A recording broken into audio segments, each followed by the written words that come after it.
God joined you together, and human being must separate you. You are no longer one, but one flesh. Yun ang misteryo ng sakramento ng kasal. Tandaan niyo, Giovanni at Ricky, Isabel. Matapos kayo ikasal sa araw na ito, lahat ng gagawin niyo sa buhay, kayo dapat iisa.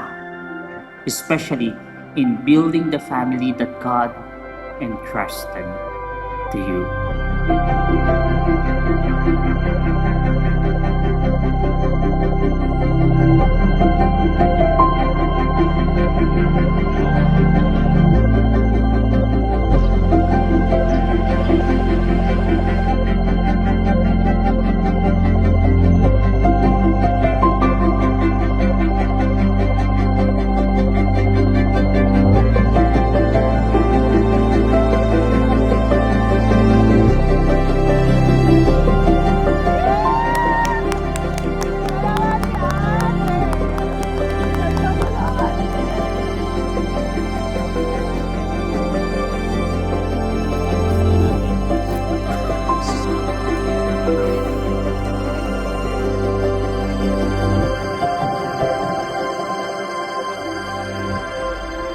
Sabihin ko muna na happy anniversary, happy 9 years ngayon.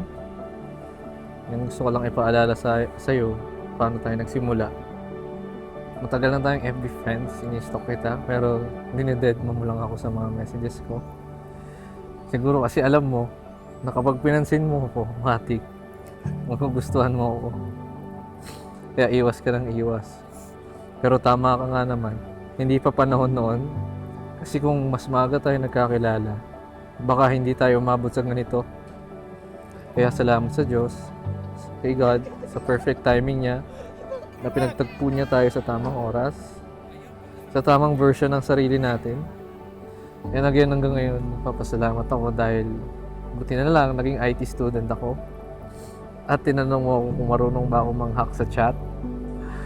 Siyempre, kahit hindi ako marunong, nagpanggap ako na kunwari, marunong ako. At totoo naman, may nahak ako. Nahak ko yung puso mo.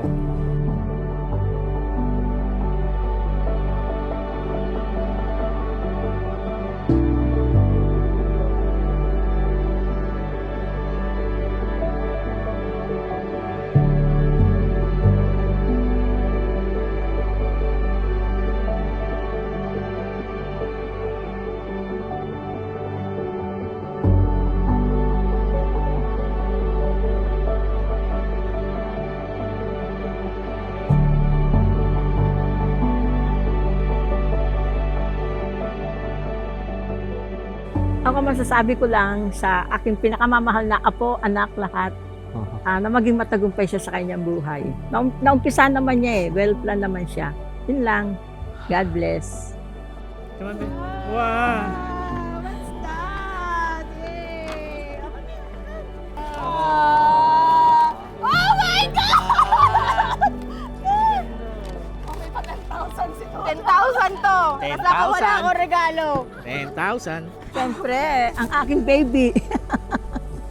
And bago ako tumuloy, matagal ko nang pinanghahawakan to kasi naalala mo nung hinahatid ka namin ni Mama Bing sa Cubao. Hawak niya si Riby sa likod. Sabi ni Mama Bing, umayos ka. Pakasalan mo si Isabel kapag oras na. Tapos, nagbiro siya bandang huli. Baka ma-straight kita. Sabi niya gano'n. Tapos tagal kong hinawakan yun. Kaya di mo masisi. Bakit? Kahit anong mangyari, gusto ko ng matinding kasal kasi gusto ko kahit nasa langit na siya. Andiyan pa rin siya, nakikita niya. Hindi man natin sure kung nakikita niya, pero alam ko, proud siya sa atin. At natutuwa na siya sa akin.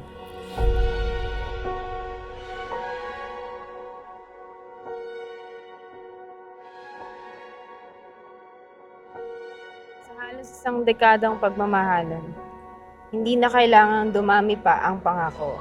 Dahil sa lahat ng taon na lumipas, iisa lang ang pinangahawakan ko. Na ikaw ang pipiliin ko kahapon, ngayon, at sa bawat araw na darating. Sa dami ng pinagdaanan natin at mga panahong akala natin hindi na natin kaya, nandito pa rin tayo magkasama, mas matibay at mas sigurado. Salamat dahil never mo ko iniiwan. Ito ako, nangangako na hindi mo mararamdaman ulit na nag-iisa ka sa bawat laban. Tandaan mo, kapag hindi ka naiintindihan ng mundo, kapag hindi ka naiintindihan ng mga tao, ako, pangako iintindihin kita. Kapag pagod ka na, pangako ako, sasalo sa'yo. Kapag may laban na nahihirapan ka, ako, sigurado ako hindi na kita iiwan kailan pa man. Lalaban ako kasama mo. Mahal na mahal kita habang buhay. Ikaw at ako, together. Today. Coming from a broken family, pinapangako ko na bubuo tayo ng tahanan na kumpleto, matibay. Isang pamilya kung saan buo, iniintindi at laging pinipili. Hindi man tayo maging perfect, gagawin ko ang lahat para maramdaman mong buo ka at mahal ka. Pangako ko na magiging tahanan mo ako sa saya, sa lungkot, sa tagumpay at sa pagsubok. Mahal na mahal kita at mas mamahalin pa sa araw-araw. I thank God for this day and for every single day na kasama ko kayo ni Ricky. I promise to be your hope and to be your peace. I love you always in always.